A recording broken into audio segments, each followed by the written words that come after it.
Hi hello, നമുക്ക് കുറച്ച് odd even ഫാക്ട്സുകൾ പഠിച്ചാലോ. അതായത് എപ്പോഴും ഓർക്കുക, ഒരു ഇരട്ട സംഖ്യയും കൂട്ടുകയും കുറയ്ക്കുകയും ചെയ്താൽ ഉത്തരം എപ്പോഴും ഒരു ഇരട്ട സംഖ്യയായിരിക്കും. അതായത് രണ്ട് ഇരട്ട സംഖ്യകൾ തമ്മിൽ കൂട്ടുകയോ കുറയ്ക്കുകയോ ചെയ്താൽ ഉത്തരം ഒരു ഇരട്ട സംഖ്യയായിരിക്കും. ഇനി രണ്ട് ഒറ്റ സംഖ്യകൾ തമ്മിൽ കൂട്ടുകയും കുറയ്ക്കുകയും ചെയ്താൽ ഉത്തരം എപ്പോഴും ഇരട്ട സംഖ്യ തന്നെയായിരിക്കും.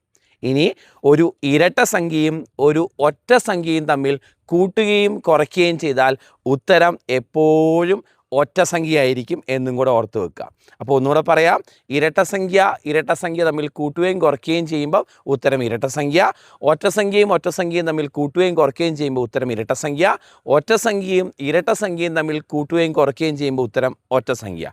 അതോടൊപ്പം ഒരു കാര്യം കൂടെ മക്കളെ, square of an odd number എപ്പോഴും ഓഡായിരിക്കും, square of an even number എപ്പോഴും ഈവൻ ആയിരിക്കും. അപ്പോൾ കൂടുതൽ ക്ലാസ്സുകൾക്കും വീഡിയോസിനുമായി കാപ്പൻസ് ലേണിംഗ് സൊല്യൂഷൻ എന്ന യൂട്യൂബ് ചാനലും ഇൻസ്റ്റഗ്രാം ചാനലും ഫോളോ ചെയ്യുക. ടാറ്റാ.